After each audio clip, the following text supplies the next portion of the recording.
आता आपण जुळं कसं होतंय ते बघूया. जुळी तर जुळी मुलं असतात ना, ती दोन प्रकारची असतात.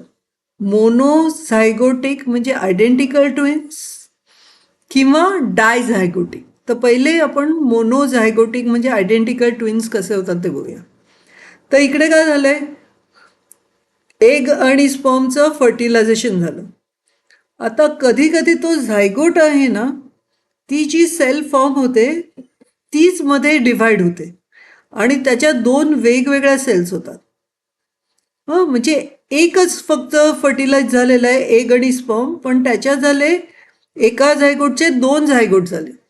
तर त्यावेळी काय होतं, मोनोझायगोटिक ट्विन्स होतात आणि ते जाऊन युट्रसच्या लाइनिंगला चिकटतात आणि ते डेव्हलप व्हायला लागतात. Formation. Monozygotic twins are formed from single embryo.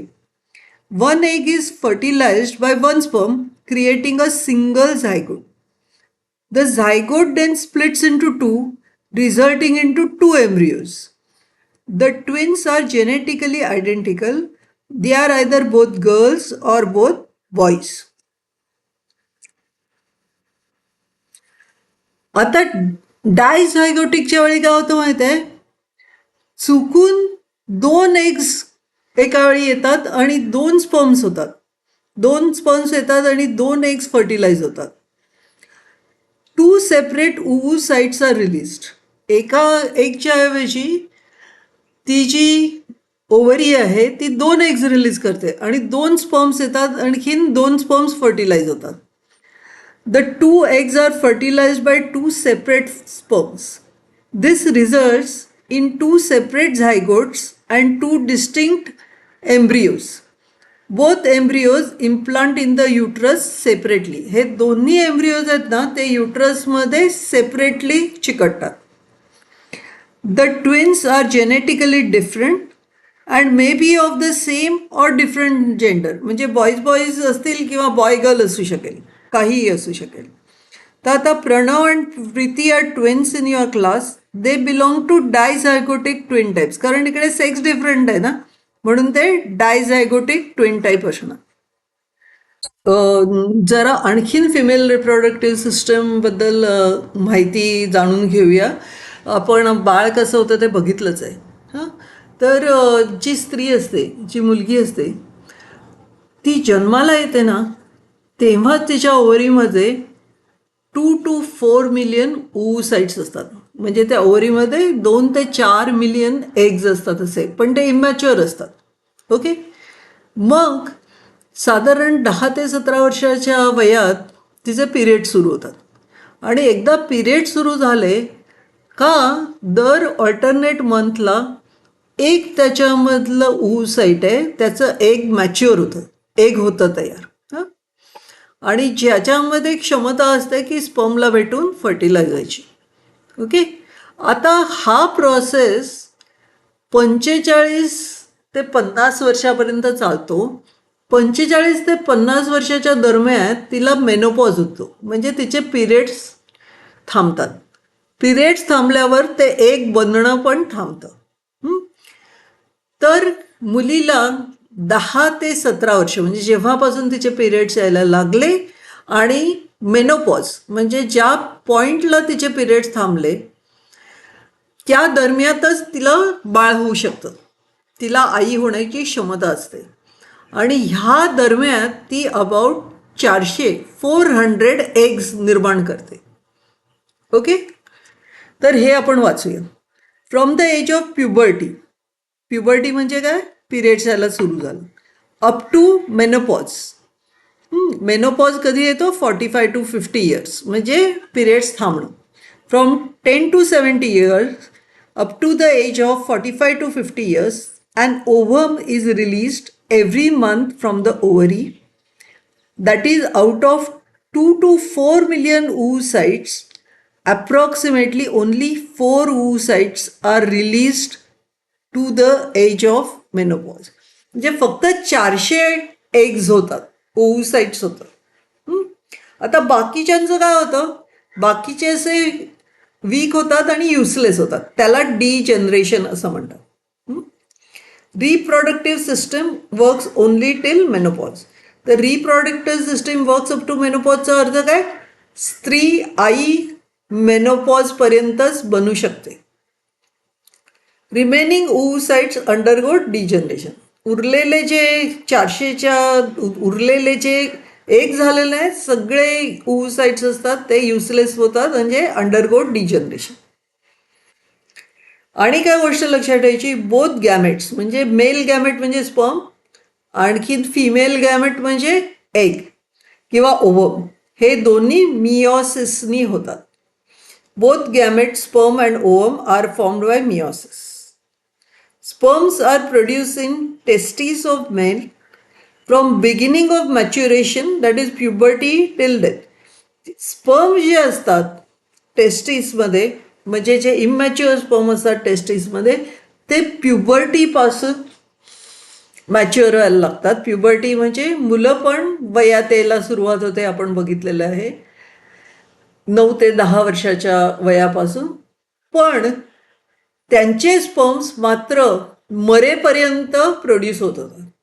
Okay, हा फरक मेल आणि फिमेल रिप्रोडक्टिव्ह सिस्टममध्ये आहे.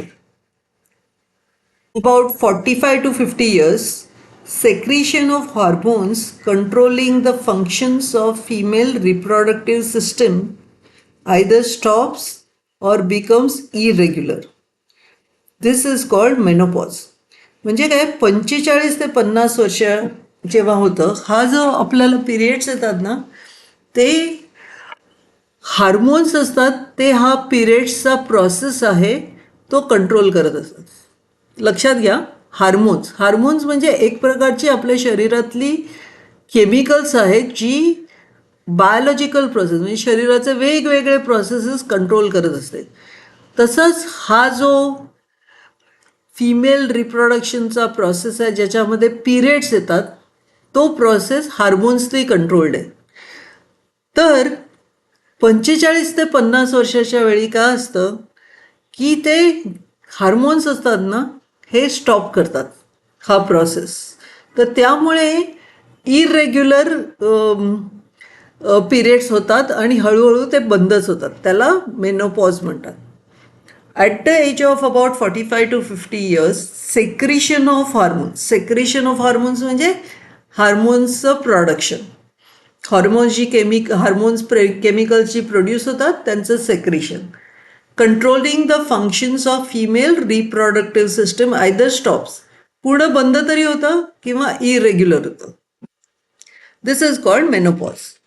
oocytes released from ovaries during the last few months nearing the age of menopause are 40 to 50 years old.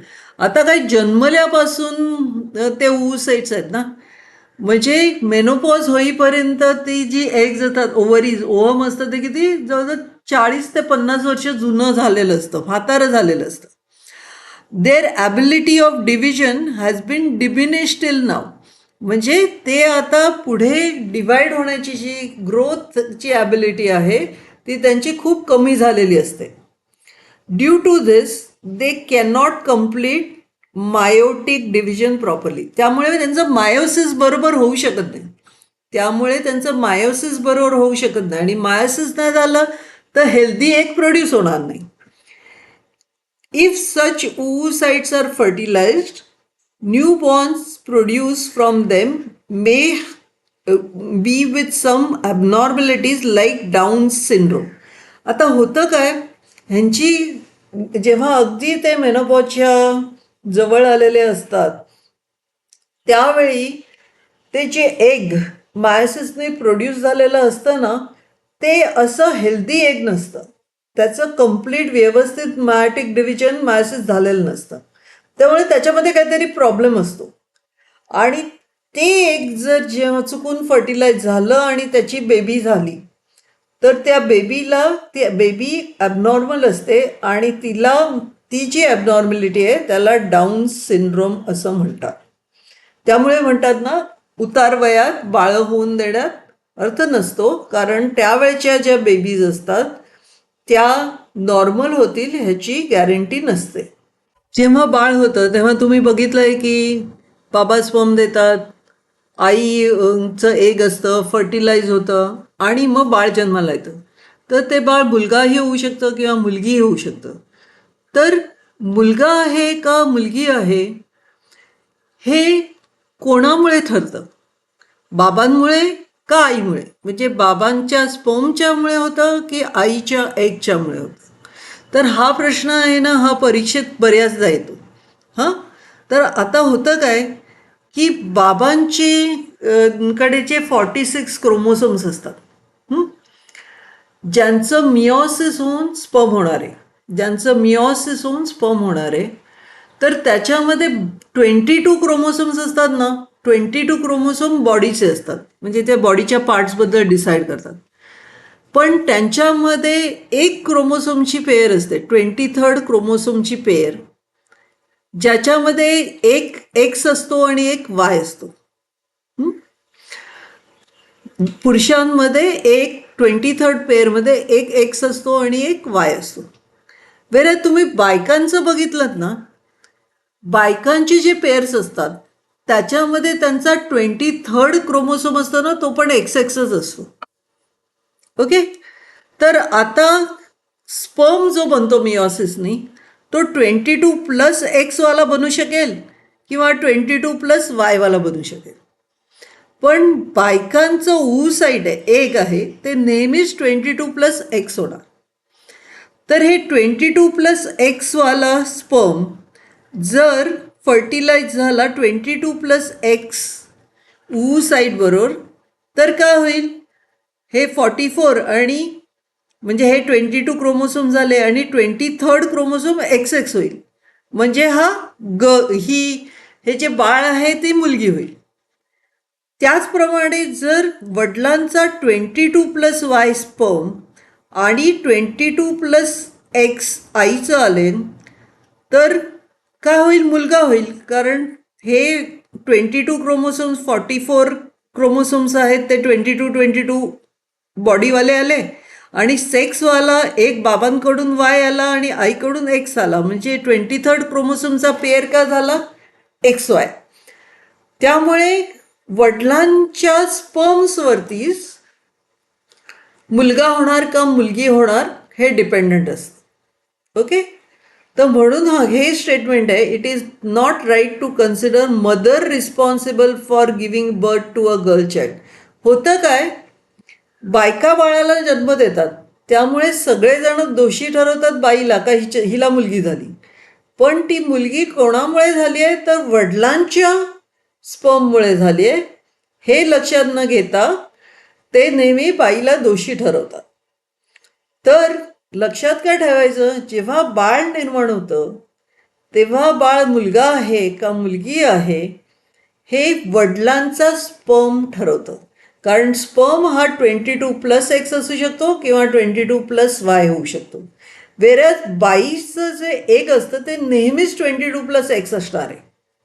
Okay, after meiosis 2 types of sperms by father are produced as 22+X or 22+Y, whereas oocytes are produced by mother are only of one type, 22+X.